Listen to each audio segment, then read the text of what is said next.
Hello everybody and welcome to our round 3 of the Anti-Star Racing IMSA series. Today we are at Nurburgring, only the Grand Prix part of the circuit. Fantastic circuit in Germany. With me I have Steve Halewood. Hello. Hi Paolo, how are you guys? Good to see you and looking forward to this one at the infamous Nurburgring today. Yes. Fortunately, or even unfortunately for some that would be really keen to it, this is only the Grand Prix track and not the Nordschleife part, but it's still a fantastic circuit, fantastic Grand Prix circuit, in fact. And we are using the GP layout, so it does have the target chicane at the end. As we are about to start with the GT3 qualifying. They're on the way out the pits, I think, as we speak. So after the events of the end of the last race, it should be some heated moments out there this time round. That unfortunate incident for Matthias at the end of literally the last but one lap. I'm sure he's wanting to claw back some of those points he unfortunately lost. So yeah, be an interesting one, this one. I dare say there's going to be the usual incidents with the multi-class, which will make it fun as ever. Right. See here, Alessandro already wants to get through of the traffic so he doesn't have a slower car ahead. Which is really one thing you need to do. You need to exit the pit as quickly as possible so you get the clearest track possible. You can see already the cars here are on track. It seems like all the GT3s are on track. Got someone getting an off track here. So, how are you with GT3s on this track? Yeah, I mean, it's that infamous Nürburgring, isn't it? It's in the name. I know it's not the full Nordschleife, but it rings alarm bells in your head. There's the pressure of racing at such an iconic circuit, and the wonderful thing with GT3s, it is a very flowing track. But when you add in the multi-class, it brings in that element of kind of surprise at this kind of a track. I mean, I've raced here quite a few times over my seasons of racing. I'm not too bad. I'm kind of slightly above average for this on my one. I've not raced it for some time, but I think certainly it's going to favour the Lamborghini and Ferraris again. So it'll be, yeah. Let's get ready for the first couple of flying laps and see what it can produce. Alright, as he goes as wide as possible on the last corner to get the most speed here or the pit straight. Coming out on the start fair side, and then he starts his lap time with a Porsche right behind him, getting his slipstream possibly. See if it helps. Right, Alessandro Maris goes into the deep braking zone. This is like possibly the slowest corner in racing ever, especially from the speed that you carry. It goes uphill to a left medium corner here. Use the second gear. Use the most at the outside, but be careful to not get an off track as he goes to another left corner here. You can cut a more on the curbs there because they're really flat. So as this one on the right, this is more at the exit there. Be careful with the green areas on the left. Now onto a medium left corner, goes with a camber on the inside. It goes and has movement here to the right side of the corner here. This is a bit at the exit there. He goes now to a full left corner, all flat out, to a deep braking zone. A bit of a long medium corner, you don't really feel it, but it is kind of... Gotta modulate the throttle here for the good exit as he now goes... I think the GT3s do not do this one flat. Let's see. I think, yeah, he lifted off. You see there, he gets a bit of the sand on the Schumacher S as he now goes to another left 90-degree corner. The camber now inside, goes to outside. So it goes now to the inside of this corner. This is the most of the exit there as well. Be careful not to upset the car. Fast kick to the right. And possibly you can hit the highest velocity on the track on this part as you go to a really slow chicane here. The GT3s have no problem doing that chicane, as they have a good suspension for it. Use most of the outside here on the left to then cut it to the apex on the inside here. Full throttle on the outside as he crosses the line and finish a lap with 157.074. Currently P2. Yeah, that was a tidy first lap, I think. There, it's he was close to an off track on the on the exit of the back corner before the chicane. He was very fine on that, but that was a tidy first lap. Tyres are still cold, so yeah, there's it's still all to play for, and there's some of the faster guys still to put in some time. So get those tyres warmed up and bang in another two or three laps as quickly as possible. It should be superior track for the Audis and the Lamborghinis, as it's a lot of medium fast corners. Yeah, the Lambo's definitely going to be strong here. Yeah, definitely. Especially with the traction that these cars have, the GT3s, compared to it used to be. With the tires now, I think they can stick really well on these cars. As you see the BMW even going off track, it's really tough with the front engine cars, which is interesting to see. The Nordschleife part, it's the best with the front engine cars like the Mercedes and the BMW. But on this part of the track, it's where these mid-engine cars feel the most at home. The Audis, Lamborghinis, Ferraris would be better if I think they need to be buffed in general this season. And even the Porsche, which is rear engine, it does these corners really well. It has really good exits. Yeah, I think you can see the balance. I'm watching the Audi there go over the, you know, running the curbs on exits and apexes. It doesn't unsettle at all. It just sits very firm to the ground. Whereas if we were following the, like the Ferrari round, I caught a glimpse on one of the other screens there, and the back of the Ferrari is jumping around. And you can see it again there. It just carries so well over the bumps at this track. It's really tight doing those corners, as you can see. So just looking at some of the times there, I mean the field is nearly perfectly split. There's just Kmalda there to come up a couple of positions, and it would be a perfect Pro-Am split so far if and he's actually dropped down a bit. There's Stefan Albanese there's just done a nice time for the AMs, which is quite impressive. He's only a tenth, less than a tenth, 700ths off of the bottom pro driver there, so that was very good. Carlos Poya there has just gone up into second.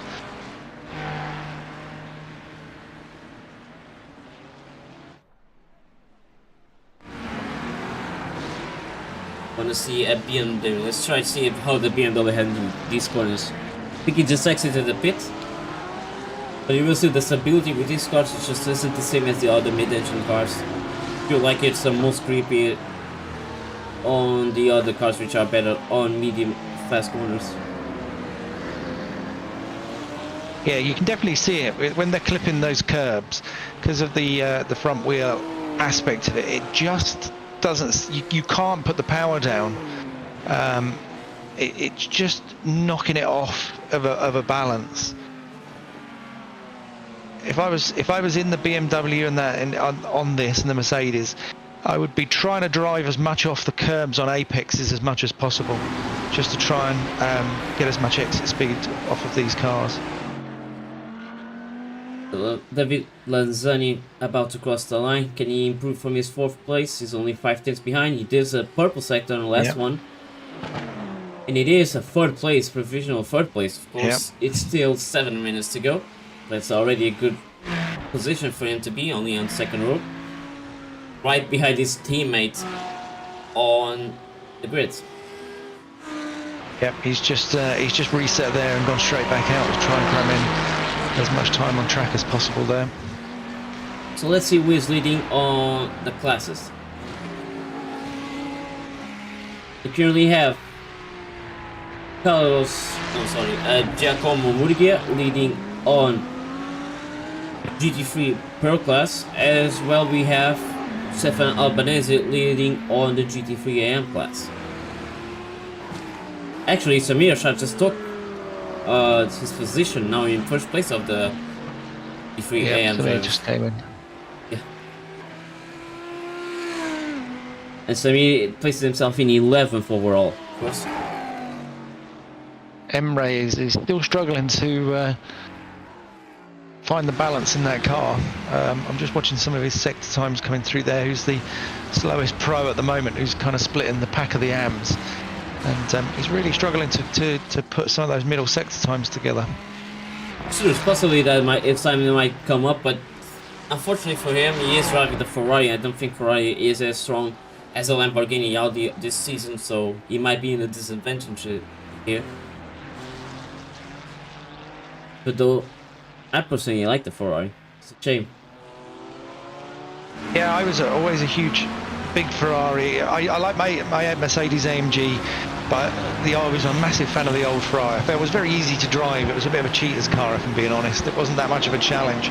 Really? The newer Ferrari is a lot more challenging to drive, but I like it. I think it's a very firm car, but it's not got the pace. I honestly don't think that. I actually think that the Ferrari, the 296, is a lot better to drive than the 488, because the 488 tends to leave the grip a bit too much and it already starts spinning, while the 296 feels more like to the prototypes that I want it to feel in terms of grip wise. It actually sticks to what you want to do and you can control it every time. The 488 just simply was not doing the inputs that I wanted, so to say. It felt bad to drive because it just couldn't push it as hard as I wanted to. Amy will now cross the line. I think he will improve his lap time, will he? From 15? He does. He goes up to 11th. Now he's on still in last place of the GT3 Pros, but he's ahead of the GT3 AM drivers. Yeah, it's a perfect split now. So we've got all the pros in the top 11 and 12th down to 22 are the AMs. So it shows the splits are doing well there on the organisers getting that correct. But I think Marcello's out there. He's also struggling a little bit as well, isn't he, in that Audi down there in 10th, and he's usually a little bit more up the field than that 10th. But let's see if he's got some more time left in himself before this qualifying runs out. I'm used to seeing Marcello on the Tony Kart series, if you remember. Yes, yeah. I've had some infamous battles with Marcello, namely the battle at Knockhill in season 1, where we were both going into the braking zone, and I'll still say that was netcode, and unfortunately it took Marcello out of the race. But yeah, awesome battles with Marcello, brilliant driver, and a great guy to race against.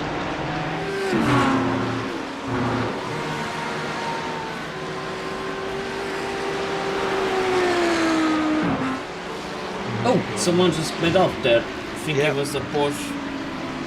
I think he got a tap from Roberto. the BMW. I'm not sure there. I think there was a split between the two of them.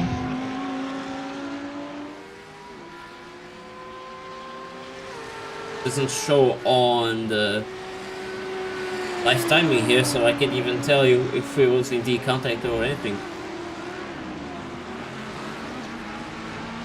But well, he only has 2 minutes. I think he only has time. No, I don't think he even has time to get out of the pit and do a lap. That's it for his qualifying.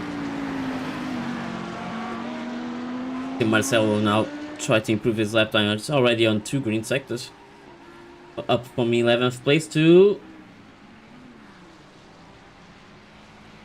Apparently, I think he got an off track because he didn't even show his last lap time. Guess that's it for Marcelo. I think it did. He's come up on my screen, on the race control screen, that he took an off track. I can't see where he actually got it, but he definitely took the off track. Yeah, not sure whether it was turn 6. I'm not 100% sure there, but yeah, definitely took an off track there that lost him to time, unfortunately. Well, this is the last opportunity that Alessandro can take Giacomo's provisional pole lap time, unless he can cross the line in under 16 seconds. Might be possible, but let's see, 10 seconds now for the qualifying to end. I think he did just cross the line. Yeah, he did, so he can still do another lap, which I think he is doing it right now, because his last lap time wasn't enough. So Alessandro is the last person to be crossing the line on the GT3 qualifying. We can still follow what the others are doing. Let's see, Carlos Bosa now on the back straight here before the last chicane.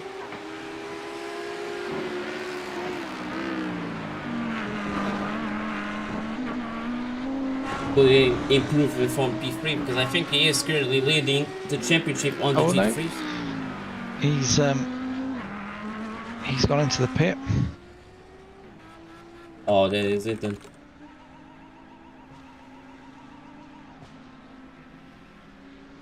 So he obviously didn't have the time in him there to improve. So we're left with 5 drivers, I think, out on track. So next across is Samir. So Samir at the moment is in pole for AM as it stands, and he's going to try and pip a pro driver if he can reach it. No, so Samir there stays in first for pole and 12th in the timing chart. So Garrett's very low, slow, so he's coming into the pits. So we're just left with Alessandro, and I think he's on 2 greens, which is I don't think it's going to be enough to take the pole. Just to confirm, Alexon is leading the GT3 Pro Championship with 677 points, while Kazuya is in P2 with 653 points. So he has a lead of 24 points. Alessandro Maros is in P3, so... And of course qualifying also gives him points, and gotta maximize all the points you can get on during the season. As for qualifying, that is done for the GT3s, and we are going to see he's coming out.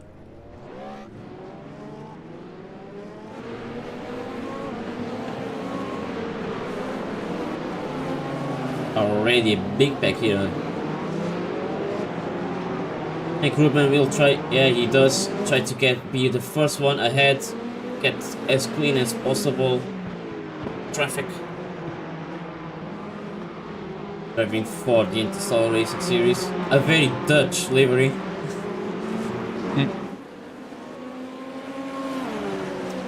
Actually, I have a lot of Dutch drivers on our series, not even just from Interstellar Racing. Even Matthijs, who is he is still leading. After, yeah, he's still leading even after the accident. Matthijs is, yeah.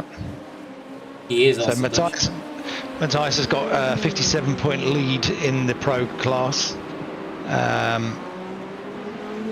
and Sebastian has a 27-point lead in the AM class.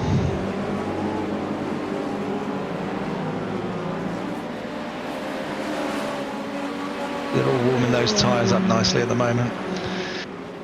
And it'll certainly be interesting to see how these hold out on the taking some of these curbs, because we all know that sometimes their suspension is that little bit rougher. So it'll be interesting to see how the hot lap runs with these. Yeah, the Acura is especially the worst, I think, for taking the curbs. But it is possibly the fastest car this season, so at least in most tracks that we have in this car, so it seems that it's the reason why people are using it. Did I go from the onboard? It is super close to the car ahead of him. Okay, alright. He starts his lap time now. We have a bit of the traffic ahead, crosses the start finish line as he goes now to the braking zone downhill of the first corner. Let's see how much he can cut without bottoming out the car. Yeah, he has to go a little bit more wider than we see the GT3s going, which they cut a bit more. Now using a bit of the grip there on the outside. Car goes a lot quicker on the inside on the slow corners compared to the GT3s. You can still cut these corners fairly well. Yeah, and that is the Robin to ML quitting his lap time. Now it goes to the left side corner to the right side corner. Notice that it even bottoms out the car because the suspension of this car is so low compared to the GT3s. You can hear the sound scraping as it goes on to the hairpin right before the Schumacher S's. On contrary to the GT3s, it's all flat out with GTPs. Doesn't use the outside of the curbs as much because it would then sell the car, make him spin. He can cut this one, impressively enough, even with the car like this. Go on to the right side. How much does he use on the left side curbs? Is it still quite fair a lot? And now this part, might be tricky with the GTPs because the curbs are so high, the GTP even do it faster than GTPs. Let's see. Ooh, look at how much it shakes. And look at the correction he had to do. I see how it goes in this corner. Drops on the speed. The Acura has some really laggy turbos that makes him not oversteer the tires at the end of the corner. And that is it for this lap time. Still in P2. Ruben Stegman in P1, incredibly enough. Yeah, good time there. Good first lap time there from Ruben. Coming in with quite a fast lap. I think Matthias lost quite a lot of time exiting that last chicane. He lost it again. Yeah, he dropped the back twice there. No, he's still going, incredibly enough. I thought he was great because he was steering all over the place. Let's see, John Deere is in P4 here. Oof, we saw just the Acura just sliding in behind him. I see how the Acura actually controls compared to the Acura. Possibly a bit more stable.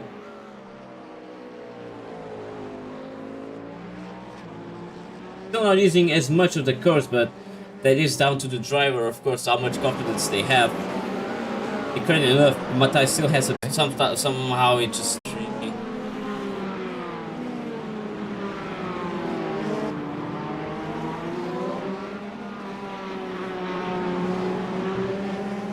Are we back?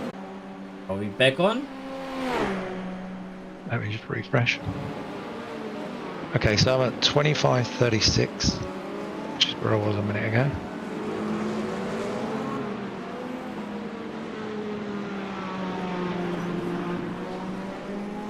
No, I froze again at 25:47. Not showing drop frames anymore. Oh, now I'm back. I think we're back 27:07. So I think we're about 30 seconds apart. So I think we're back live again. Okay, we are back. I'm sorry about that. Very sorry. Just sometimes YouTube has its problems and it's so hard to fix them. But I think what I did is fixable, and we are still at 4K resolution. So for now, what we miss is Matthias just got the provisional pole from Juan Vale on the GTP Pros, and who currently has the GTP AMs? It's Sebastian that has it. As we see, Hakon grabs that, going up to P5.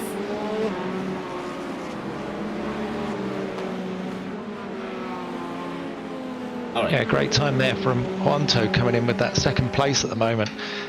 He needs to claw some points back after his poor first round, and he didn't have the best of results in at Mugello last week. So it's good to see Juanto back up there fighting very closely, just under a tenth of a second from Matthias. So and the Pro-Am split again is we've got Sebastian there doing really well in the AMs, 8th fastest overall, followed by Ruben and then Robin. Oh, and Brian has actually just gone quicker. So Brian has just took the provisional AMs pole with a great time there, which actually you'll see in a minute because I was looking on the wrong screen. Yes. So yeah, that puts him in P6, Brian, there of overall GTPs. Sebastian, the next of the GTP AMs, is on P9, and then Robbie Duhamel in P3 of his class in P12 overall. You see now Matthias crossing the line, but I think this is going to start his lap time. Meanwhile, we are seeing others improve their lap time. We saw Ruben. Ruben didn't improve there. Aaron has just jumped up to 9th.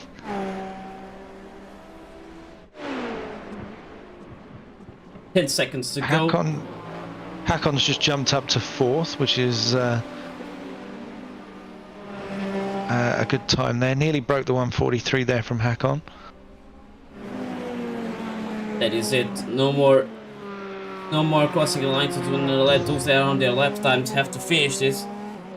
If Juanso doing all yellow sectors, I don't think this is gonna be a fast lap time. In fact, he's going slow on purpose. He's stopping his car. The car number 2. Yeah, that is not car number 2. Thought someone else was stopped, but yeah. Matthias here. He's going as he can, trying to improve his lap time. but it's still all yellow sectors. Finally a green sector here, but his closest competition probably be Alvaro Gutierrez, but he's not improving any of his sectors either. So I don't think his provisional pole will be challenged at all after this. No, so I think Brian there is going to take a provisional pole on, or will take pole, sorry, for the AMS, and I can't see Matthias's times being beaten and nice by him on track at the moment. Probably beaten by himself. He looks like it. He's got another purple sector. Oh no, he's a massive wobble on the exit there of the final for a 1X. So that was a scrub on the last corner, but excellent performance again by Matthias there to set the 142.6, and very closely followed behind.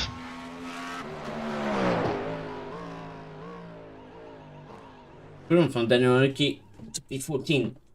This is it for the qualifying of both classes, as we will now be heading out to warm-up. 5-minute warm-up. Is everyone to chill before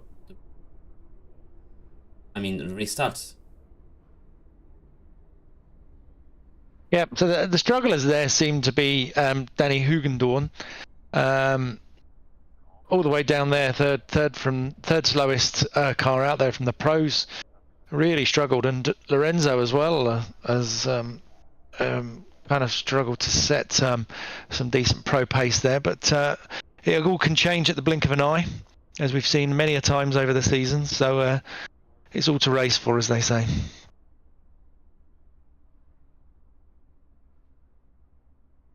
And it is awfully close in the point standing, so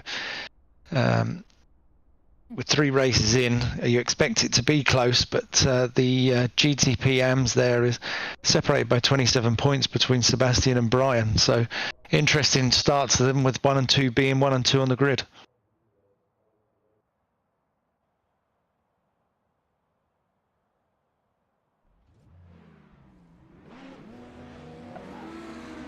We're now to go on track for the warm-up. See how it is on traffic a bit to practice. Oh, it's good. 5 minutes for it. And then we go on to the grid.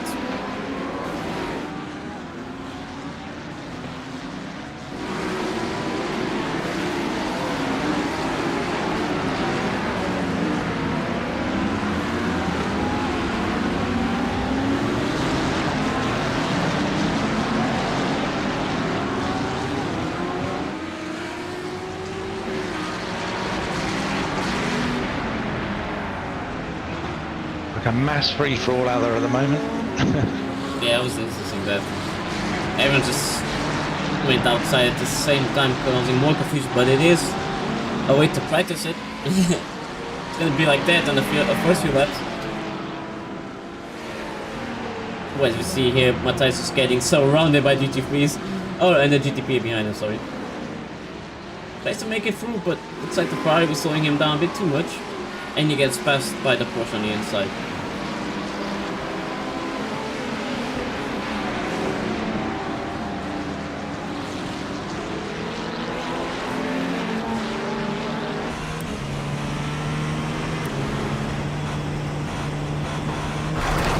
Ooh, that's a bit too much, but he still managed to keep it on track. Well, he got around that GT3 as well, so luckily there.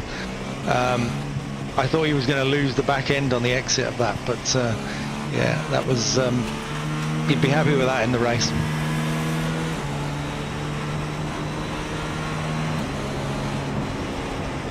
Always impressive watching the gyro cam in the hypercars, especially if it's something you don't do and you're not a sim racer.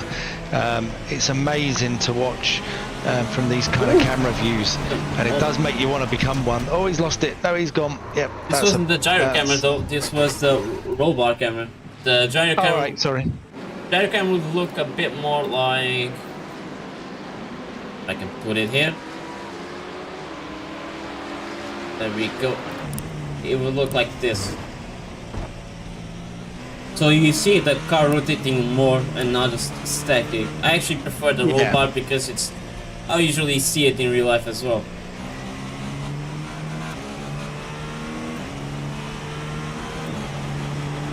We also have a really good camera, which is what's the Lamborghini? I just can put it like this. If you can see the cars getting close to them, like this. It so makes you want to become a sim racer when you see these kind of camera shots in sim racing. If I wasn't already a sim racer, I would have to go out and buy a steering wheel and start racing. When you see views like that, it just creates such an adrenaline rush, and you're not even driving at that point. So yeah, I might have to go and buy myself another steering wheel tomorrow. Yeah, we are still 1 minute and a half almost before we start with the race. A lot of the cars now have pitted. I have to say, we actually through the whole of qualifying and practice there coming into this practice, the warm-up, sorry, we actually had less than 45 incidents coming into warm-up, which is unheard of. So obviously I normally sit in the steward booth, and the average total incidents for qualifying between the two classes usually sits anywhere between 80 and 110. So having less than 45 coming into warm-up, that's tremendous show of driving skill out there, because it's very easy to get off track on this Nurburgring track. And but yeah, we are approaching the end of the warm-up. A lot of people have already even practiced the pit entries, which is something everyone should do more often. It may lead to some unexpected events down on when it's race time. Yep, like last week where we had the 3-car pile up on the entry because one of the GT3 drivers slowed way too quickly to approach the line and caught out his teammate behind, and the pro GT3 driver basically just 10-pin bowled them out of the way, which ended up in a very messy incident. Right, so let's go for class positions. Mata is in P1, Juan Sovel in P2. I can show you with the... I can show you.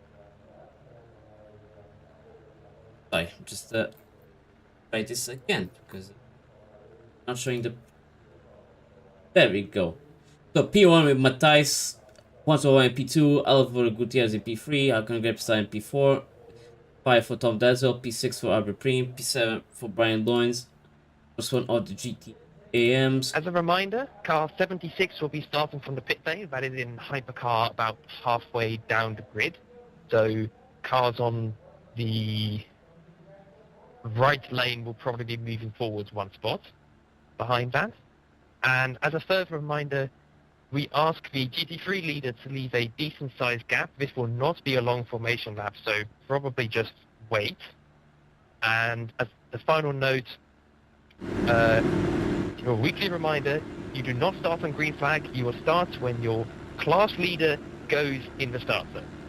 Have fun. Yeah, this is a shorter, very short greeting. So let's go real quick. So Evan Avina in P9, Sebastian Van der Hoeven in P10, Ruben Segman in P11, Robin Duhamel in P12, P15 for Lorenzo Pusafoli, P14 for Daniel Ronchi, Ricardo Tali in P15, John Diaz in P16, Frankie Francisci in P17, Leon Elwood in P18, P19 for Jack Reeve, P20 for Volgard, and they are starting. They didn't give enough time, that's why I wanted the full lap time. And we're off. We're fast approaching the green flag start zone, and we go. We are off. Matthias with a great jump on the on P2 there.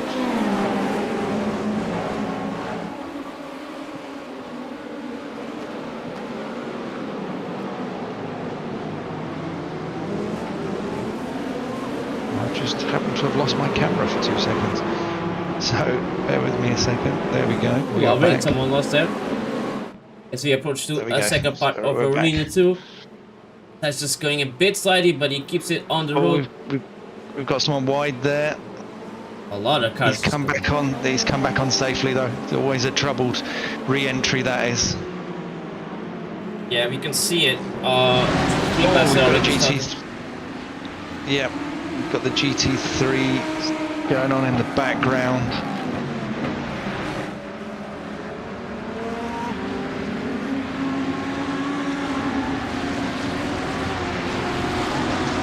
Mostly Some intact. instance there with race control already busy with.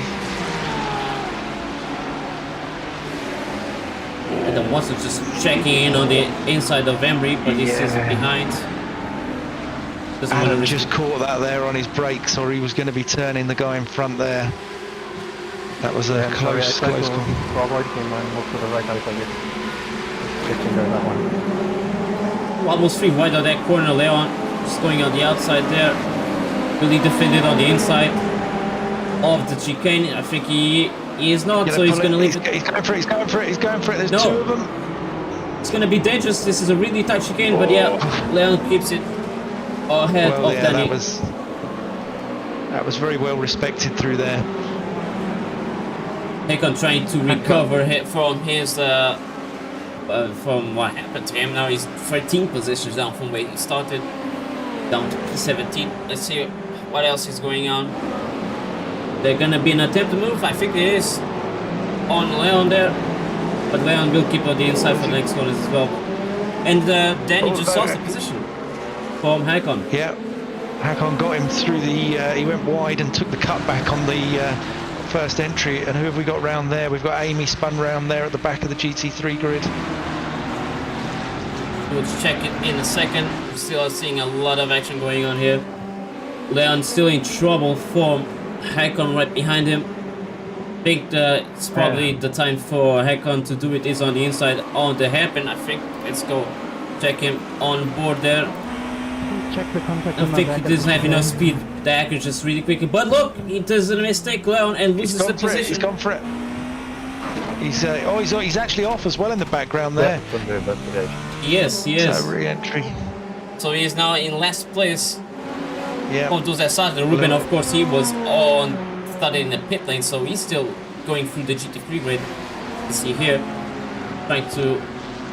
But it is the worst time to do it since everyone's so close together, all the lower, slower class cars. Very respectful racing though there in those opening first couple of laps there. Would have been very easy to have caught wheels back to front and spun each other or one of the cars. So yeah, big respect there for some awesome fair racing. Let's just see what happens maybe. So we did see happened on that paint here. Already getting inside. That I think it was going too slow there. I don't know whether Amy got caught there having to run wide and stand on the brakes to save the slowdown, and that caused the spin. Who's that in the background there? That's Daniel Rodke. I was just gonna show what happened, but I think he can still keep going. I think he's definitely moving. Yeah, he's definitely moving. Looked like he had damage. Let's see real quick what happened. I wonder if he just lost that on the brakes. He doesn't Could seem close enough. He could be in the brakes, so he could be already. Yeah, I think he pressed too hard. Oh, he did, yeah. On cold tires, it's gonna happen, yeah. Yeah, 100%. So we've still got Matthias out front there with within a second of Juanto. Hakon's back up to 13th there now, and we've got Ruben is now back in line with the back of the GTPs, so he's passed all the GT3s there safely.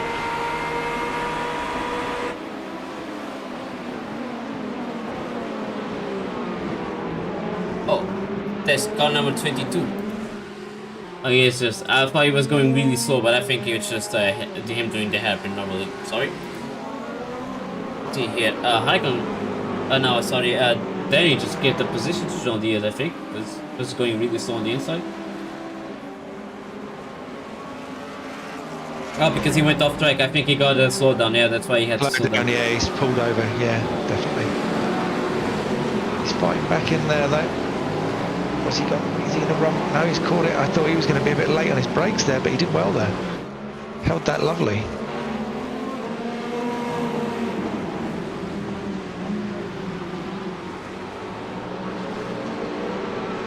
It's a really close back even for lap 3 or 4 where we are. And we just saw a crash happening. I'll check in a bit. I just want to see how this battle will be resolved because these 3 cars are super close and even the car behind are getting even closer. We just saw Danny just doing a mistake that is gonna be in trouble for the habit. It'd be good to keep it ahead. I think Frankie didn't hit his apex nice enough there. He's not going to get the run, I don't think. I'm not sure whether he's going to catch him. Depends on his exit. The suspension on the Acura is so low, you can hear so many noises of scratching ground.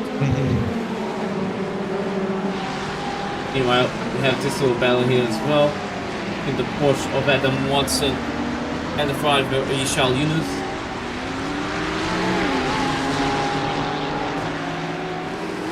Fight for 7th place there. Is he going to get him? Nice. On this one is a bit too tough. He wasn't close enough. Yeah. But real quick, let's see what happened to Juan Leno Verde. Is it? He uses a bit on the sand there. So keeps it on the right side. Everything is good. Does he brake too hard and make the car spin? Yeah, it's a problem. Yeah, he's lost it. Yeah. That's the biggest problem I had with the 488. That happened a lot more often. And he does a good rejoin. So he goes from the outside to not cross the other people, the traffic, I mean. The battle for 7th is still very, very close there. 4 tenths and dropping between 3 tenths and 4 tenths there. Look, the GTP lead is already getting close to the GTPs. Yeah. You can see it on the same shot now.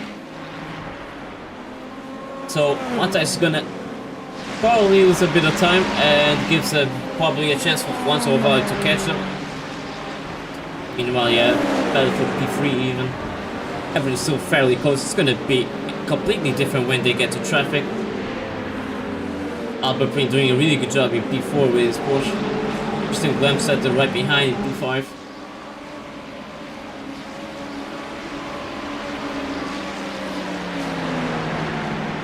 Is he now crossing the traffic? Ooh, that is super close. Oh. And that was Amy there behind that number 4 car, and I thought Amy was going to clip it, but oof, 3 wide on the exit there of the last. Oof, that was close. That was heart in the mouth time, that was. Yeah, it was. That's so difficult with you got GTP on the outside of you at the exit, and you're trying to give him room, and the next thing a GTP appears on your inside, and sometimes that just creates panic when you do, because it's just something you're not used to doing there at all. You're gonna get him in space. Oh, that made the spin. There is Juan Leno Verde spun again. Guess it cut too was that much on the inside. contact with the GTP there? I'm not 100% sure. I think that might well have been. I think he went too much on the inside, that unsettles the car just like it happened before. Now you go pretty wide on straight there again. That gives it's the heck on, I think, in the inside. You see it still. It is heck on. I cannot see them on the leaderboard. Oh, there we go. Yeah, it gives him the opportunity now to pass Riccardo Talley. Is he going to do it on the outside? It's gonna be tough. It does not work, but now he's gonna get behind the GT3. He's gonna have to slow down a bit. Oh, is he going to cross it? Yeah, right before the GT3 even does the S. Got there. He just got there. As you go right ahead, see Brian Lawrence try to catch the Porsche off-roading to Demel. He's gonna have a bit of trouble on traffic there. Oof! There he goes. That was a really close car there. Robin moved away right on time before he got hitting the end of I think it was Matteo. Oh, Anthony Quarenta. I don't think Matteo is even here today, yeah. That is his teammate.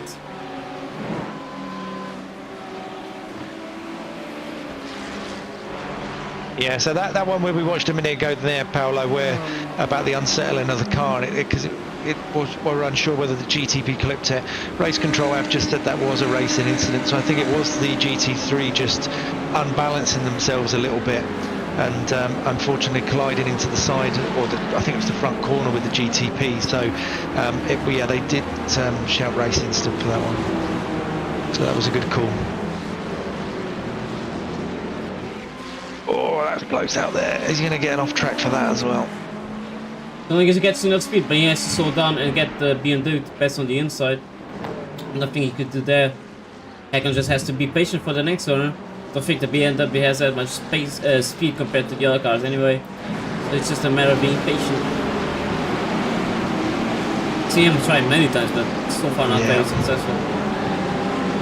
Keep him under pressure. That's something I learned over the years. Was it if you just it's a long race, and sometimes just being in someone's rear view mirror, jumping around in the back of it, can sometimes just unsettle them, and you can gain places that you just didn't think you could normally gain. So Brian is down there in 8th place. I can't remember seeing an incident. Yeah, I think we've got some incidents going on in a second. To keep our eye on the crash cams here.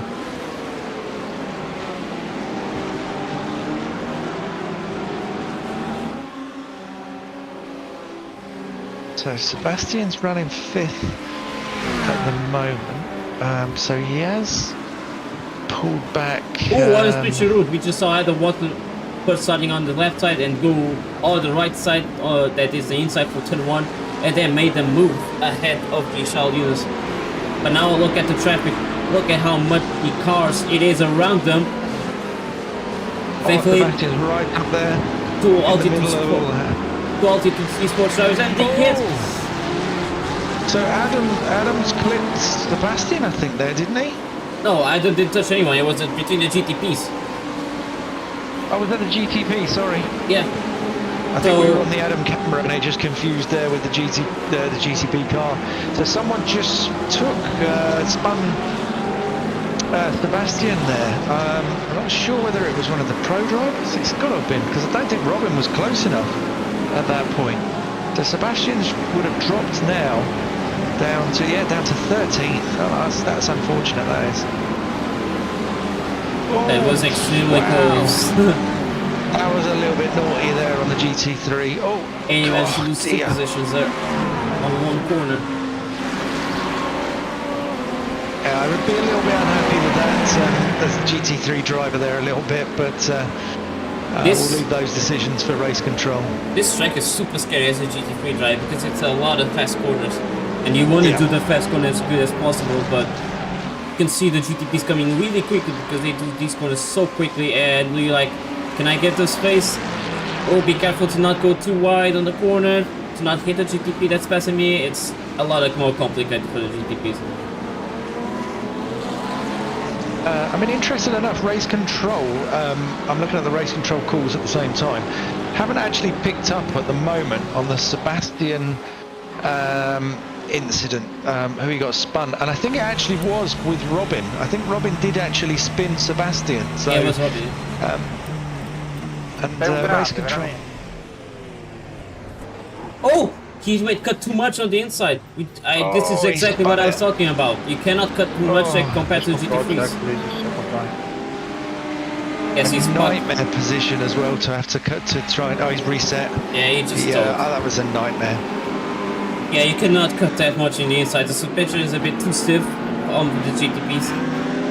I know for all this is it doesn't soften that well when you do that corner. The traction control will just kill you anyway. So the GTPs can cut a lot, but GTPs cannot. You have to go a bit wider for that corner.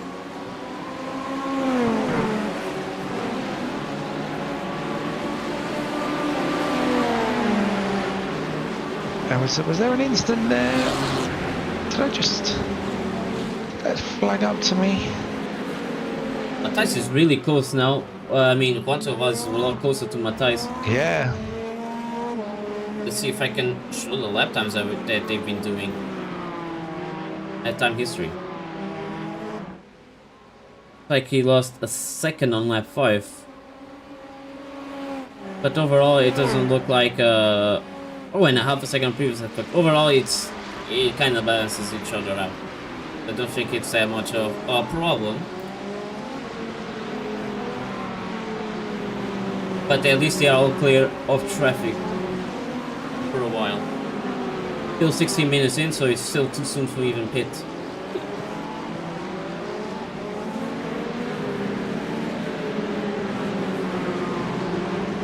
Tony just crashed.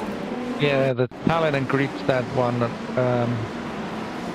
This one?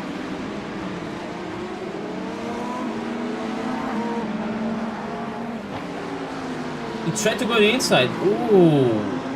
And then he... Oh, he came off. He came off. Ricardo came off worse there, unfortunately. Yeah. A horrible position to have your car in as well, because you know you've got to. Yeah, well, he did well there to clear that. That was difficult. It's always a nightmare position to get your car out of.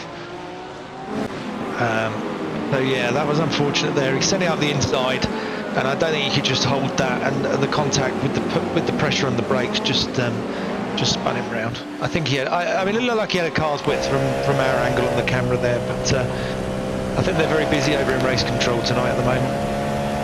That's true.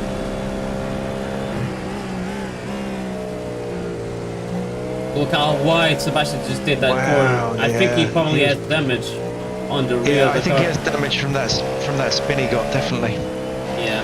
I think you're right. Been losing a lot of time. Let's see how he does this chicane.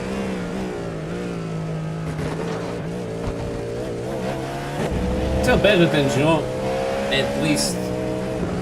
Jean, I think, cut too much of the corners and made him slow down. Daniel Rodke. Oh no, what is this? What happened to Daniel Rodke? I think he was on the chicane as well. Looked like he was having some progress trying to catch up to the cars ahead, but what happened?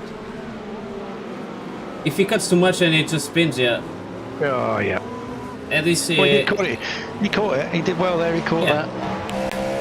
Minimal time lost there. Maybe he needs to. Oh, so there's been an incident there between Marcello and Rubens, I think, according to race control. So not too sure what that was about. Where are they in the standings at the moment? You know what I haven't noticed? I think it's getting nighttime, isn't it? It's getting a bit darker because the lights are getting more predominant on the track. Fortunately, it doesn't show here what time it is or the weather for some reason. Yeah, so Marcello got a meatball there with Rubens, so I'm not sure whether that was a GTP to GT3 issue there, but something's definitely happened because Marcello has had to pit with a meatball.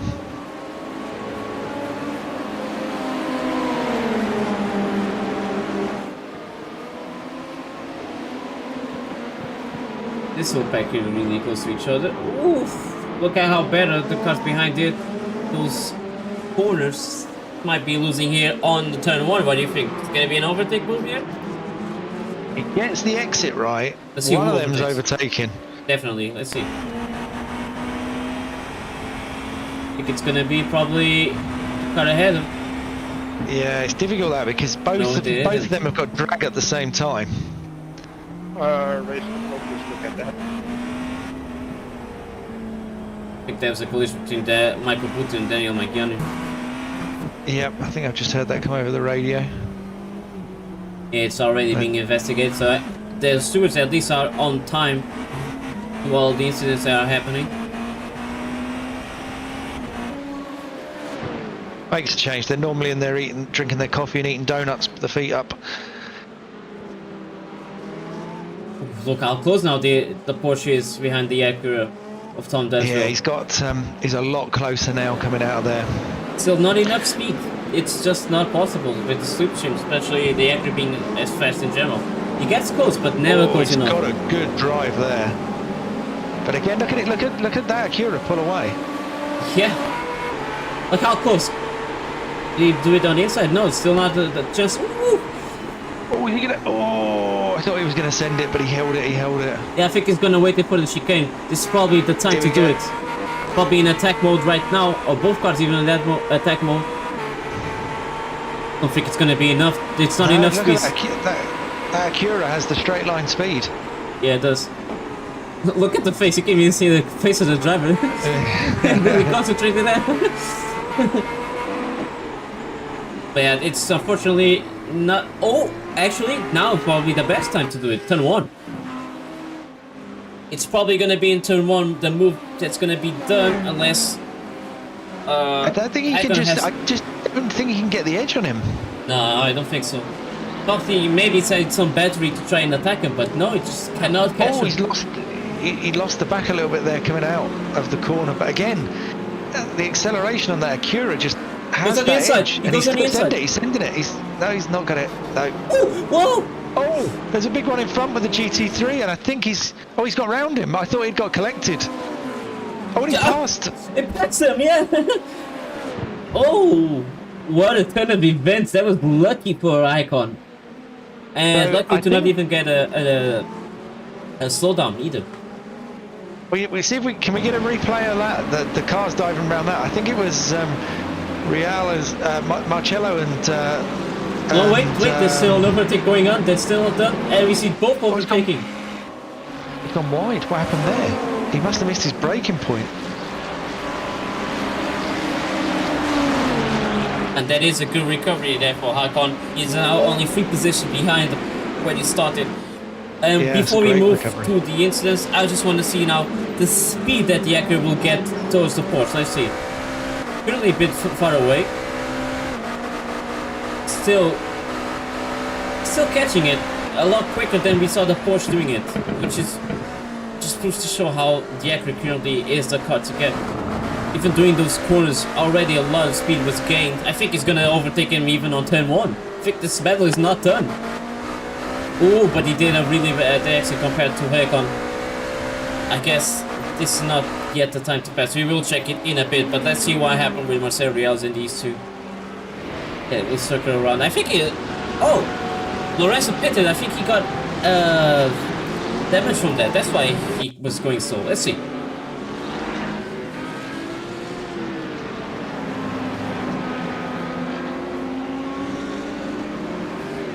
Did he do it on his own? He must have done, because look.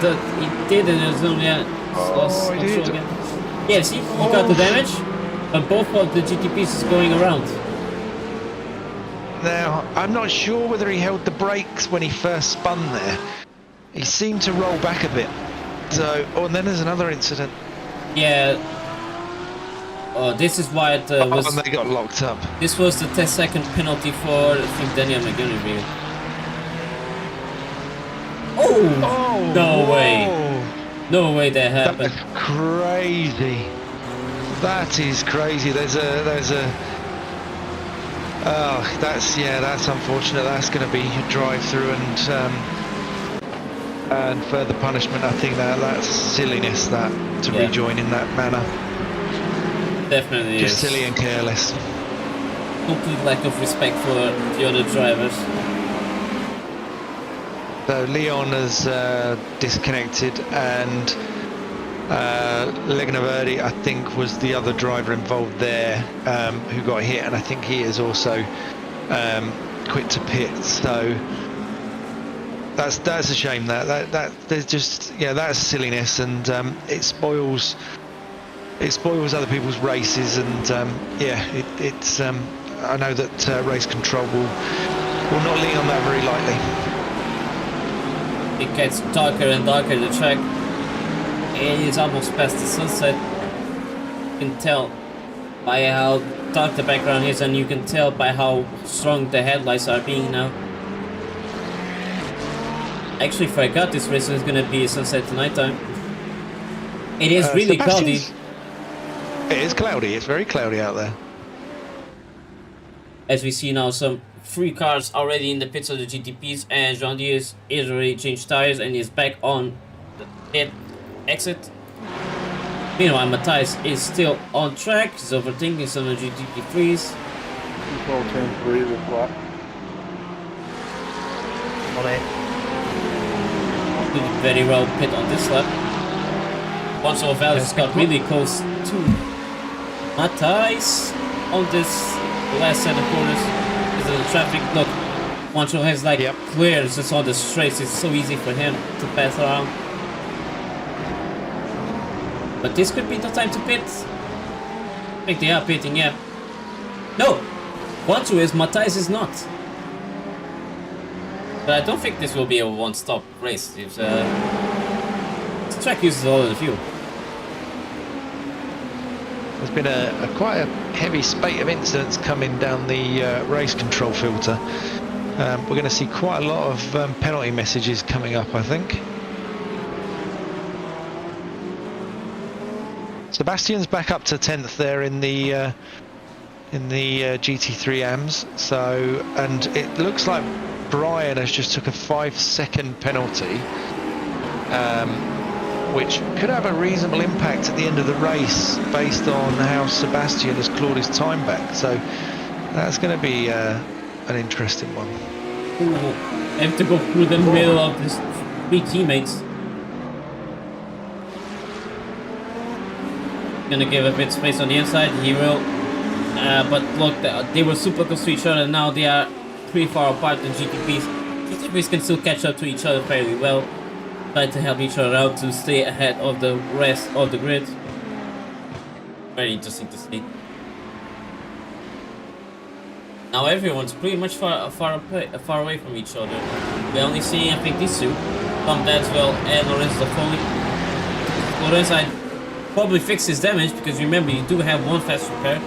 Probably it was the best time to take it since he was gonna pit anyway soon.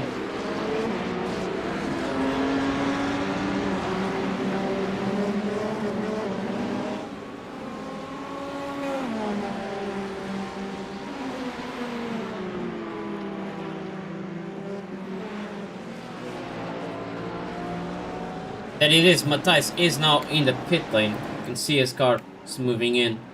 And that's also the P1 of the GT3 drivers of Carlos Boza. And P2 as well for Alex Ott, Brian Lawrence, Christian Lamb. It's actually interesting. I think this is the first time that the GT3s and the GTPs go in the pit in the same laps. Yeah, I've not seen that before. Well, I don't think I've seen it in any races actually in the last couple of seasons. No.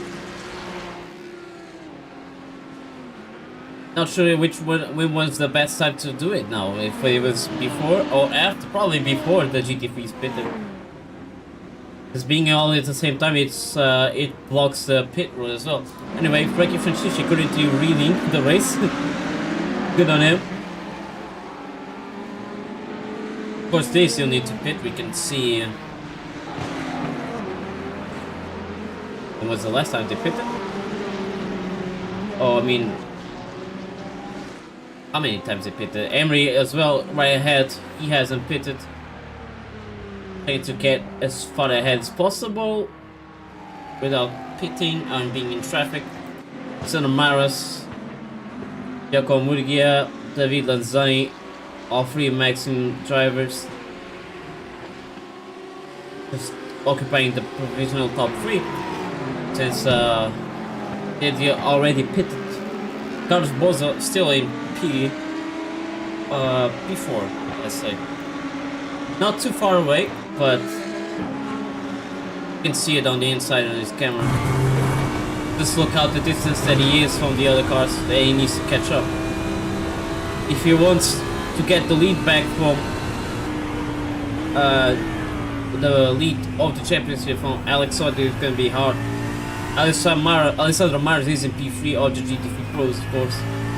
So he will get a big bonus of points as well compared to his competitors in the championship league. Let's see how it lasts for him. Well, Matthias in that pit stop managed to pull out about 1.5 seconds over when Matthias entered, and then obviously Juancho come in 1 lap behind. But that now, as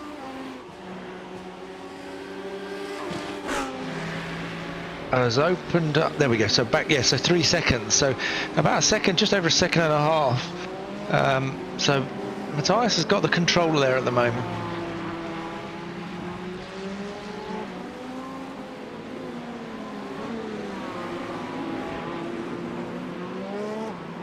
Very fluctuating with the lap times, but sorry, the lap times, the back markers, but it'll be very, very difficult to see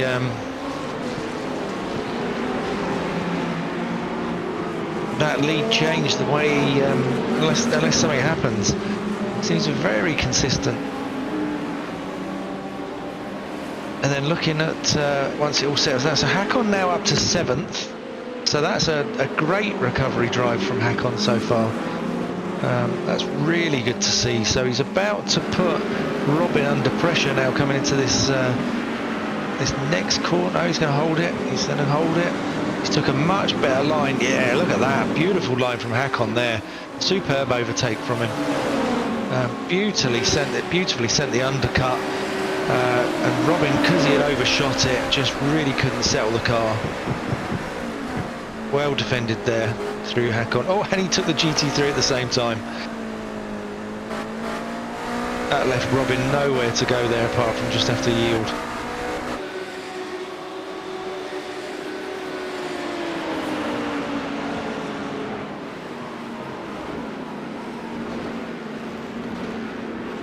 That was interesting close. Almost looked like he was going to hit the car ahead. Thankfully, he backed out.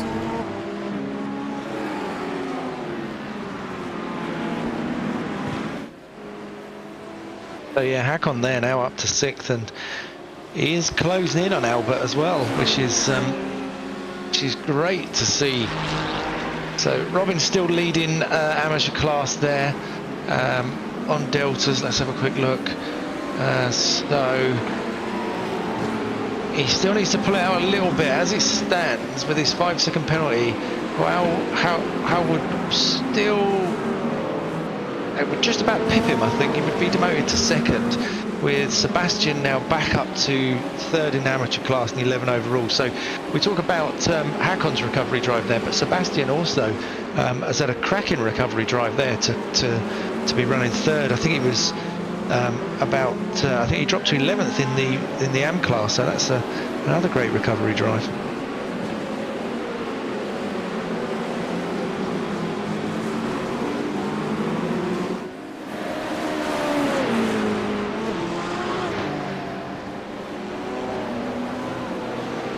We're sitting with Christian at the moment. I thought he was actually going to drop down there. He went so wide on the exit that as he came back to try and take the next apex, it looked like he'd just turned too sharply. But he pointed it in there and he got it out. So he survives for another day. Danny Hugendaan as well. Just he's done well there. He's gained a few positions over the start as well. So. How many people are out? We've had a few retirements. It's a shame there for Ruben. Started from the pit lane, caught back up with the pack, and then got involved in a couple of incidents, which has sent him for an early bath. But we are running 1, 2, 3, 4, 5, 6, 7, 8, 9. So I think we've got about 10 retirements by the looks of it. Just tallying up quickly.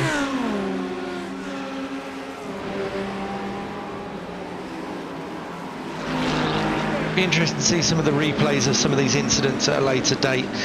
I've been watching the penalties coming back in from race control because they've been uber busy in the middle part of this race, and a lot of race incidents out there. So maybe not as problematic as we first foresaw from the broadcast perspective.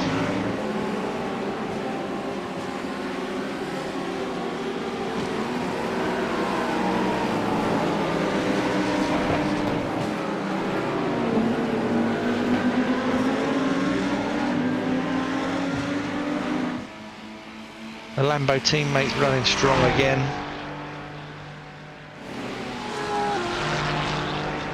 So Amir's down in 3rd. He's catching back up. I'm not too sure. I didn't really see many incidents with Samir out there today. I know he had an incident in the last race, but I'm not too sure where that leaves him. He let's had have a an quick look at the incident. We saw standards. him being spun by, was it Daniel McGinnon? Yeah, early on. Yeah, I remember now.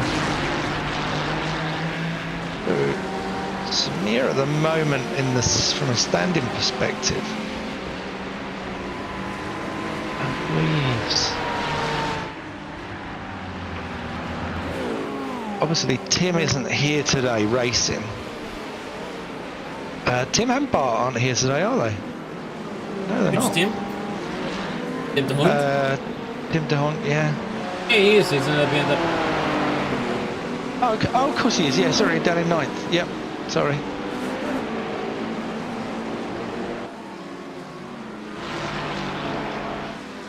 Right.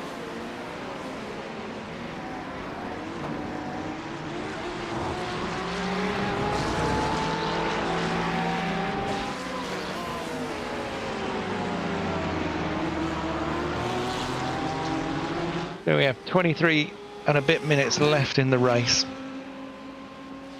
There's some close battles going on in the GT3. There's a few bigger gaps now in the GTP class. It's not as close out there as it has been at various different places, but that top end of the GT3s is looking interesting for the last kind of 20 minutes of the race.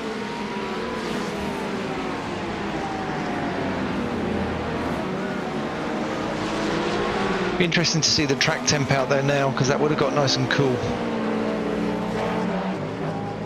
In a second, let's check if the Agri has the speed of the Cadillac to pass him. I guess one good thing about the Cadillac is still it has a bit of top speed to keep ahead. Compared to the Porsche, which really seems like it's so. The other sparks going on the ground there from the Cadillac of Jean Diaz. But look how close now Sebastian is to João. This is probably the opportunity to pass. Maybe he's in attack mode, we cannot see it on his wheel. I think he's going for it, he's already catching. He's giving him a flash as well. No, he's going to try and go for the... Oh, he didn't bite for that. I think he was trying to go for the undercut and pull João into the inside of the corner so he could drive out, but he didn't fall for that. Yeah, so Ricardo Tallin did get a penalty for that caused the collision. That's a sort of delayed penalty there, I think, because the guys were so busy up in race control. But yeah, delayed penalty there coming in, but I think a deserved one as well.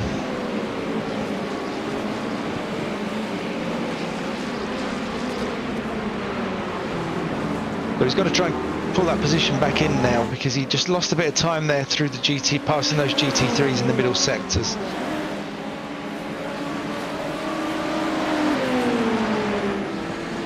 It's an awfully close battle, this.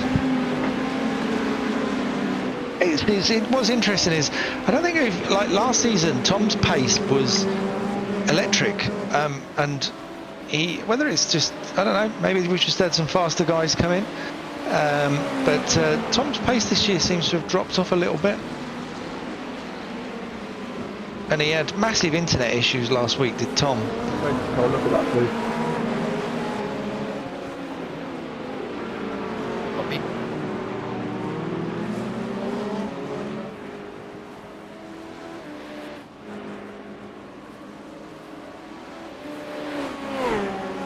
There's an instant there between Connor and wow, so and it looks like he's come off the worst there with the 4X. So whether there was a little bit of contact in an overtake move that's caused a little bit of secondary contact, we'll see if we can find out in a little while.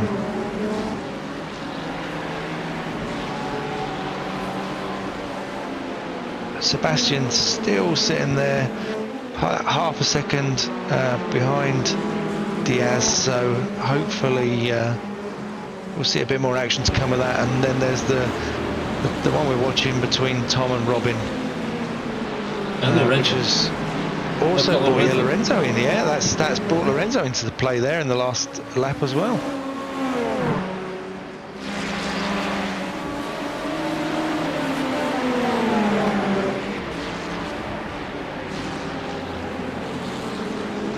the moment, Robin's doing a sterling job of holding those guys up.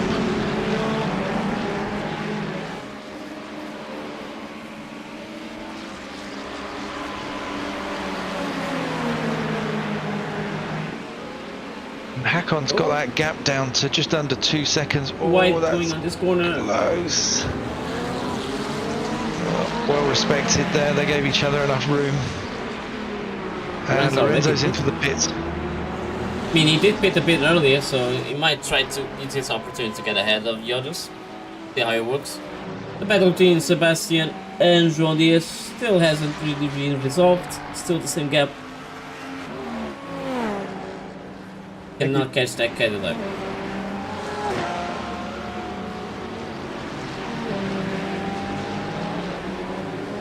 If he gets closer to some corners, because the Cadillac has a really bad exit on slow speed corners because of the lag he has on the turbo, it loses there. It's only gaining on the corners, but look, the traffic now is a bit closing a bit, but he has all the space on the inside, and that is both of them. You see this battle as well, like seen a lot of incidents with I don't think it was Samir Wood Cousins. This is his teammate that we saw a lot of spins happening with the other Ferrari. I think it was Juan Leno Verde, but he already is out of the race.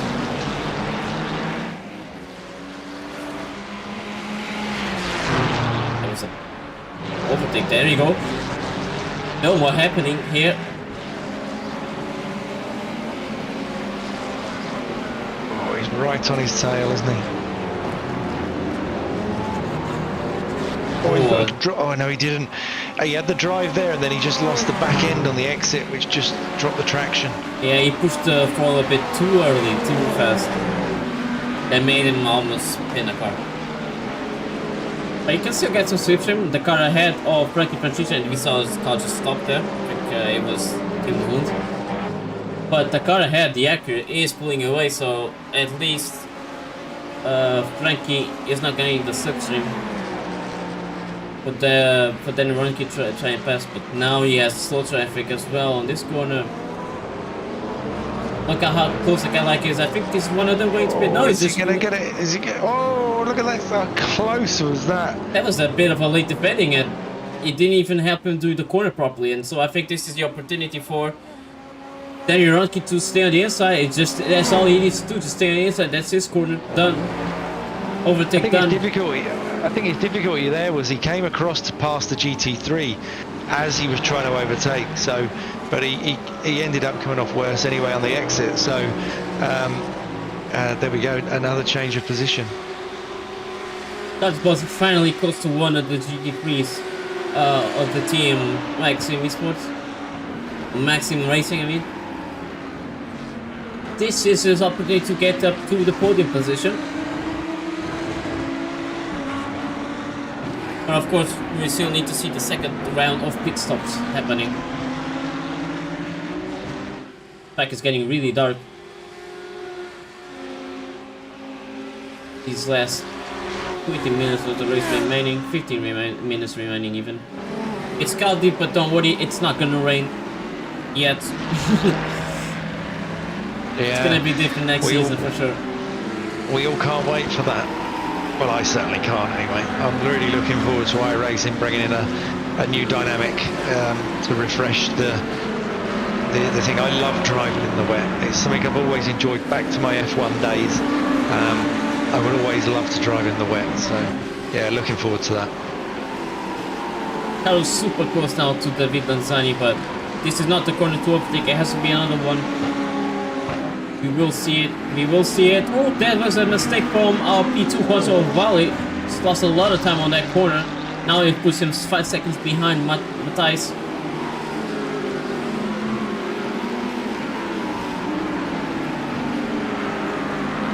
It's gone an onboard of our Audi driver Carlos Bosman, trying to get Nurburgring ahead of him. Let's see. The GT3s can use the curbs on this side, both the inside, outside, I mean, of the first part, inside on the second part. The GTPs cannot do that. It unsettles the car too much. Suspension is gonna make it just spin. Need to do it fast, and you can still do it full throttle anyway, so don't worry. GTPs, yeah, they can use all the curves that they want.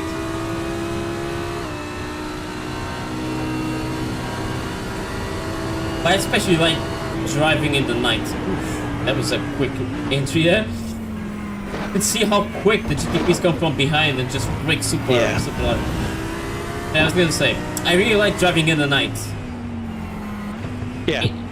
It feels like, even in the simulator, it just feels like you're so much in the zone, like concentrating and all very chill in a way.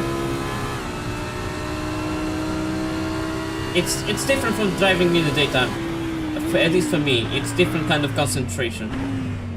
Especially since it's lower visibility, and even that you can tell that it's lower visibility. It requires you to memorize the track better than trying to exactly look for the brake markers from a distance.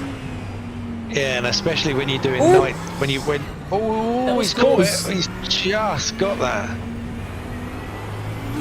He just rescued that. Yeah, I was just saying, it's a little bit like when you do the Nurburgring Nordschleife and you do 24 hours.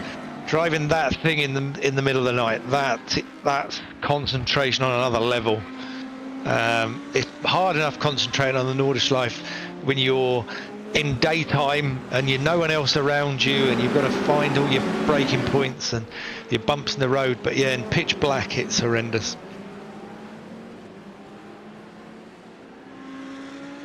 So we just saw Carlos both a little bit of control. He sees it before and still has a big gap for the car behind. Fortunately for him, he was catching. I don't think even going to the pit is going to reduce those magically reduce those 2.7 seconds that he's behind. Aaron's right behind Sebastian here, but and Sebastian's right behind Diaz still. So great recovery drive again there. 10th place for Sebastian after dropping right back down the pack to I think 13th, 14th maybe even. A brilliant recovery. Oh, the crash that happened, and we just saw the car there as well. Let's see, Gaius Spence and Riccardo Tali on the BMW behind him. What's going on here?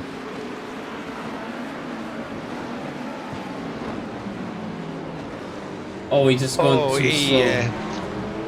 Well, I think he lost the back. I think he just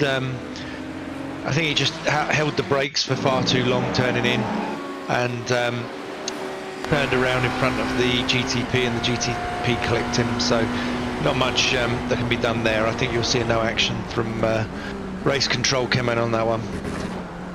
Yeah, just unsettled the Lambo there on the curb with the brakes.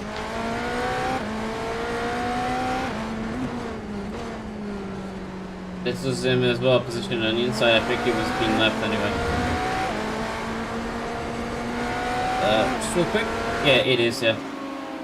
For some reason weaving and ahead of him, but okay. That is Ricardo and Gaius Spence incident. Right, back to Sebastian and João Dias. This battle is still going.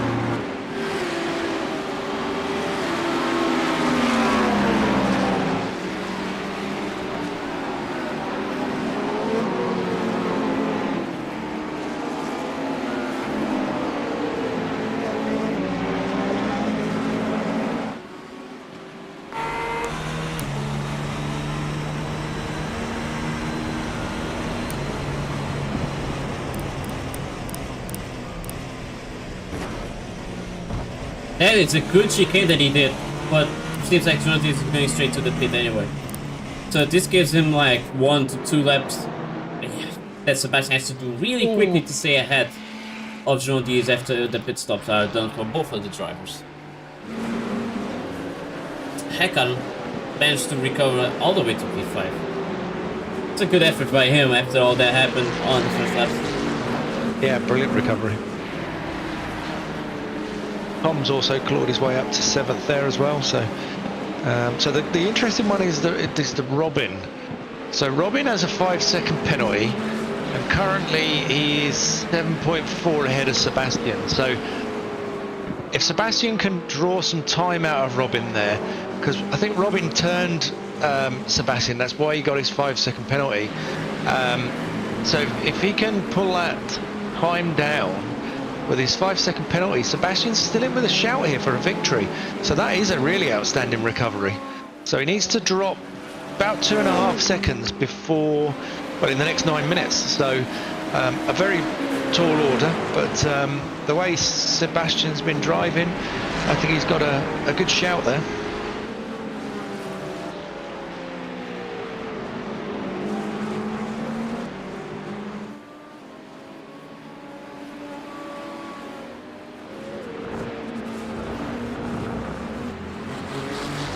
Gonna be interesting to see on these final moments of the race. Last 9 minutes even to go. But we are on the finish, on the checkered flag, I mean. Yeah, I took the flag. Everyone's pretty much far apart. You can see it on the map, you can see it on your screen as well. There's not really anyone close anymore. Well, we have Albert on Hakon. That's the closest battle on the field at the moment. But I think Albert's just lost out there on that, having to wait behind that BMW through the chicane there. Yeah, it does seem like it. Of course, let's not forget that they still need to do their pit stop, and that's probably gonna put them all together again.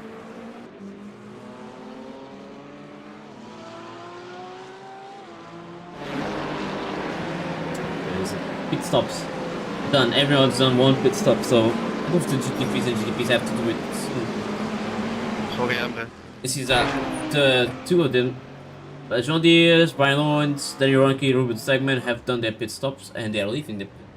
So these are already, we saw him leaving. Ford is now right behind Brian Lawrence. And let's see how the classes are again.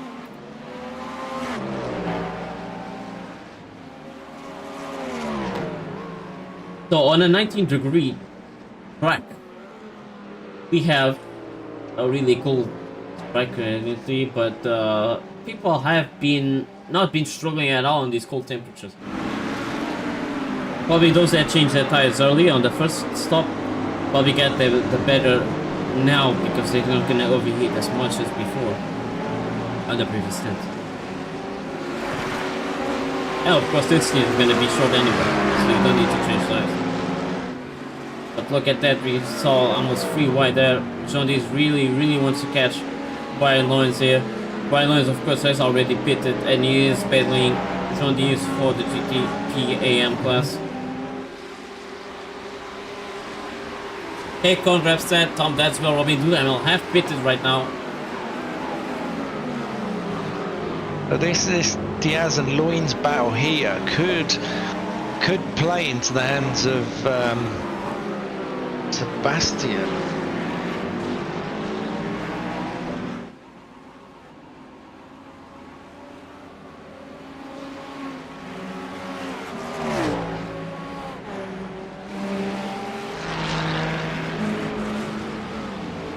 Now Sebastian, I wonder if Sebastian has fuel saved here or whether he's going to need to stop.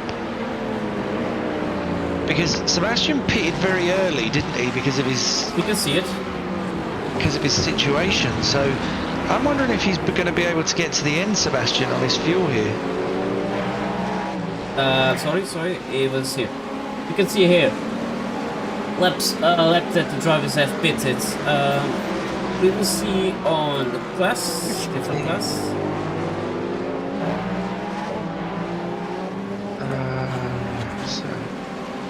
So Sebastian?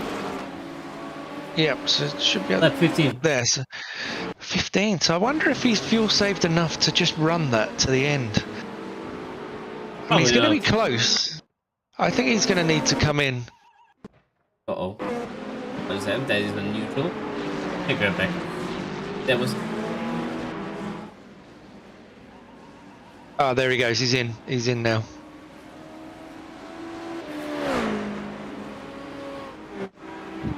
Yep. So, Juan Salva is already pitted. Matthias hasn't. Neither has Christian Glasseter and Aaron Aviner.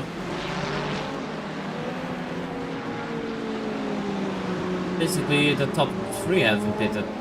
We need to see the intervals again.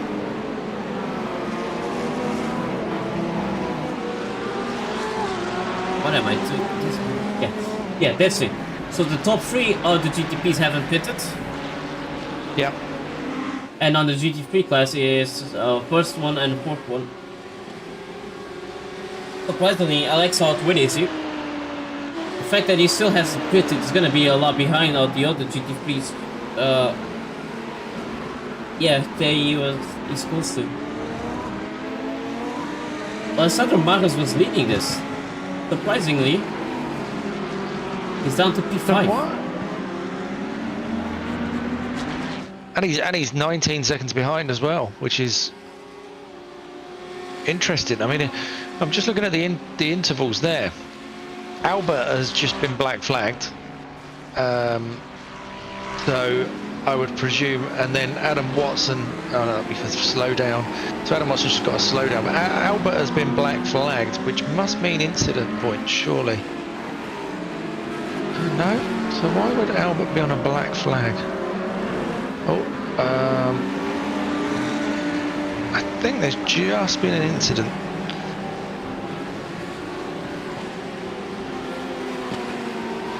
Yeah, there's just been an incident. A 4X come in there from Avenir and Kovac, which has just been investigated by race control. So something's just happened there, which has knocked Aaron down. Yeah, he's dropping down. I don't know whether he's picked up damage, but he's falling down the order there quite quickly now. Yeah, he's down to 10th, and he's heading to the pits. So, or he's got into the pits. I'm not too sure. Something happened just then. Why is Diaz down in 14th?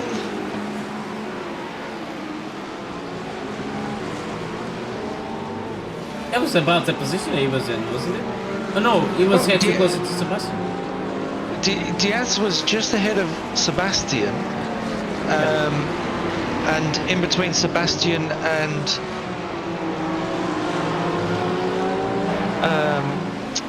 Brian, and all of a sudden, am I reading that right? I need to check myself. Sorry, Robin, got that completely wrong. So Diaz was ahead of Sebastian and behind Jamal. So, and he's right down. So he's obviously had a problem in the pit entry or exit, surely, because that's a massive drop. Let me just see if there's been any incidents drop in with Diaz. We're seeing a really impatient Diaz up.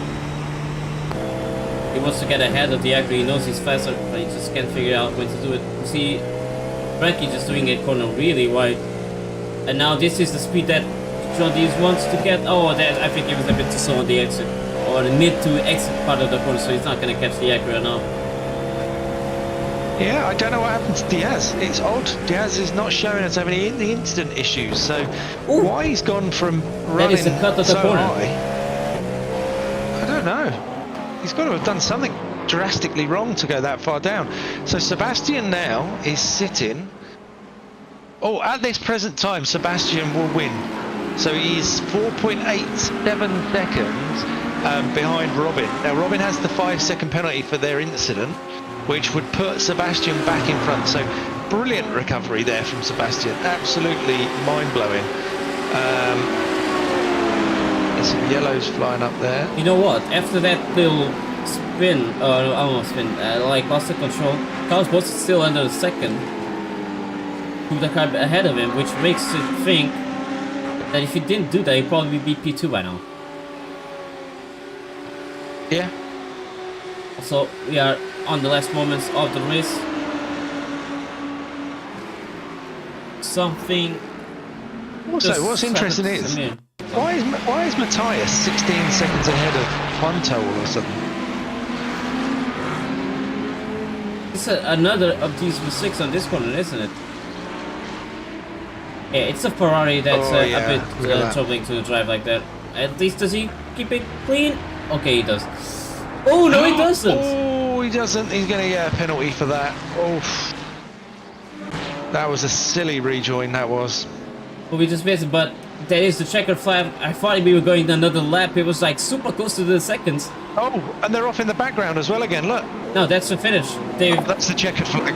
yeah, because the No, I checkered thought flag was so soon. I expected to go another lap, but no. I saw that in the background and I thought there'd been another instant. So the interesting thing is, Wanto finished 17 seconds behind Matthias, and I know he had a slight incident where he dropped down to about 6 seconds, but there was another 10 seconds lost there. But the one I'm more interested in is how on earth... Yeah, he did it. Look, Sebastian finished 2.6 seconds off Robin, so Sebastian takes the win there in the GTP AMS.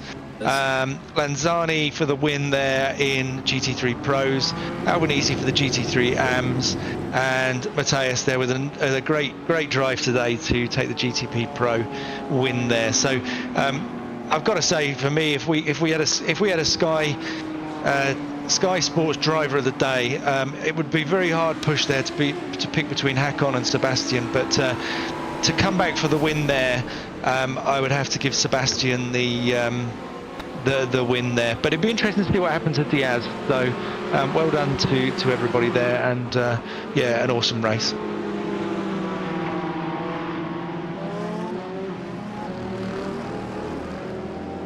That is okay. It's the race over, so I guess the incidents don't matter anymore. But let's see how the grid finished, shall we? I think everyone just crossed the lines. Alright, so with the results now on here. Yeah, the GTP Pros, we have Matthias, I mean, winning. Panchova in P2, Christian Glamstetter in P3. It's actually surprising because Christian was most of the time in P4. I think somehow he also got ahead of Alfa Gutierrez. Hakon Glamstetter as nice recovery finishes in P5. Renzo Foley in P6. Tom Detzel in P7. Eran Aviner in P8. Danny Hugendoorn in P9. Albert Priem in P10. And Ruben Stegman in P11. For the GTP AMs, we have Robin Duhamel in P1. No, actually, because he does get a 5-second, he stays in P2, and Sebastian wins this round.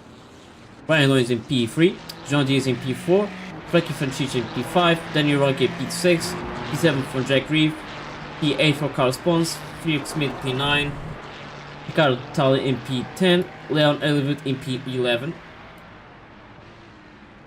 Pros, we have David Lanzani winning this round, Giacomo Lurgia in P2, Carlos Boss in P3, Alessandro Martin in P4, Alex Ott in P5, Adam Watson in P6, Ishal Yunus in P7, Emery Kemalda in P8, Roberto Kovac in P9, Marcel Reales in P10, and then him again in P11.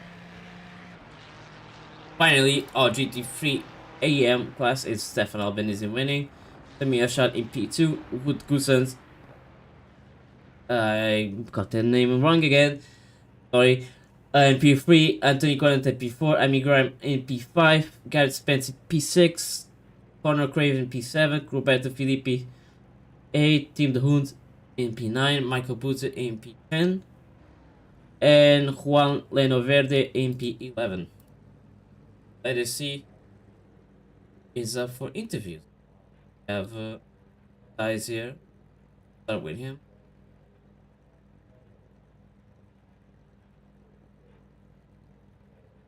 Hello, Matthijs. Hey man, how you doing? It was a fantastic race to watch, especially for how tough it must have been for a multi-class. Being in fast corners, it must be a bit risky to do some of the overtakes, was it?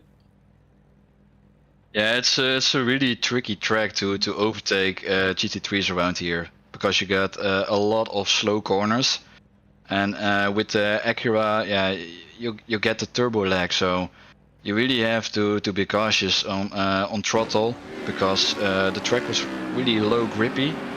But yeah, just like yeah, last races, I just took it safe when overtaking traffic.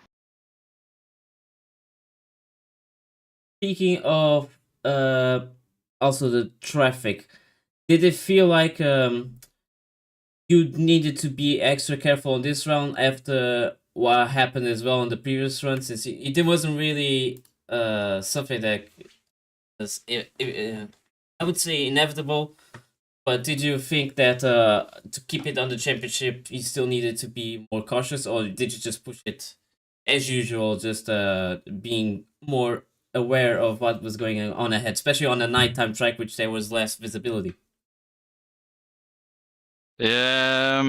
No, I didn't push a lot this race. I really took it steady, really fuel save a bit, and didn't really think of a one stopper. But yeah, I would be lying if it crossed my mind across the race. But no, if I pushed flat out all race, I really got some trouble with the tires, I think. So no, I just like what I said before, the other races, I just took it slow and steady, keeping the tires alive and fuel safe a little bit. Especially with what happened in the last race, it's really unfortunate. Those things really don't have to happen. Yeah, you're correct. I would He's only say. No, I think we missed that one. We'll go back and check it. But yeah, I think we took the safest strategy today, and it worked out. So that's good. Another win. All right, congrats on your win, and thank you so much for being here on the interviews once again. It's always a pleasure to have you around. Yes, thanks, mate. Good luck. And finally, we have David here, David Lanzani. Hello. Hello, everyone. Congrats on your race win here on the Anti-Star Series. I think it was your first one. And you won it Yeah. by almost didn't look as comfortable, but with Carlos Borges coming on to you two really, really quickly. But I think he did a little mistake that also cost him a little time. But tell us if you actually thought it was easy controlling the through the traffic here as well.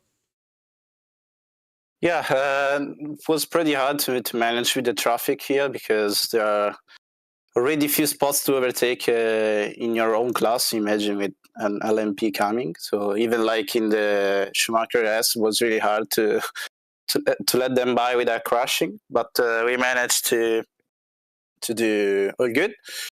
And about the race, yeah, this is probably my favorite track, so I was really happy to come here to race, and I couldn't end better than with a win. And I focused a lot on try to fuel save a little bit during the stints. On the first stint, I was really close to do the extra lap like Carlos did, but I was too much on the limit, so I preferred to not risk, so I went safer. But then in the second one, I really saved a lot of fuel. Luckily, I had to slow down. That's why Carlos came really close to me. But then I think he got some bad luck with the prototypes overtaking him, so he lost it. He lost me. And then I just keep saving, and I was able to refill less at the last pit stop, and that's why I came out first. And then I just took it to the line to win. And yeah, it didn't look as easy as we saw with the GTPs, for example, but it looked like is more racing to come on the future rounds, I would say, right? Yeah. I mean, like Carlos is really, really close. He's really, really fast. So for sure, we will race till the last round, and we will fight. So we'll see who will come out first at the end. Right, of course, next round, it's going to be in 2 weeks' time, because next week is going to be the Daytona 24 hours. So it's a break from us in Anti-Star Racing, but I'm sure you're going to be preparing for that one as well, right? The Daytona? Yeah. Already this Saturday, I will do the Roar before the 24 hours of Daytona with the GT4s. And then I will also do the Daytona, so it will be a very busy week for me. And then we will come back here in Anti-Star Racing to do round 4, if I'm not wrong. So yeah, round 4. It will be a month full of races for us. So I can't wait.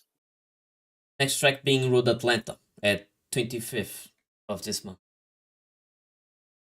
Hopefully, nice. hopefully you can make it there, and hopefully you can push ahead as well on the championship. And can you just finish up some words in Italian for our Italian viewers, because there's a lot as well. What, sorry? Some words in Italian, if you want. Grazie a tutti, grazie per la stream, and grazie a tutto il mio team e un saluto alla mia famiglia. That was quick, but sure enough, it's sentimental. But thank you so much for being here, and see you next round, and good luck for your Daytona races. See you, thanks guys, see you.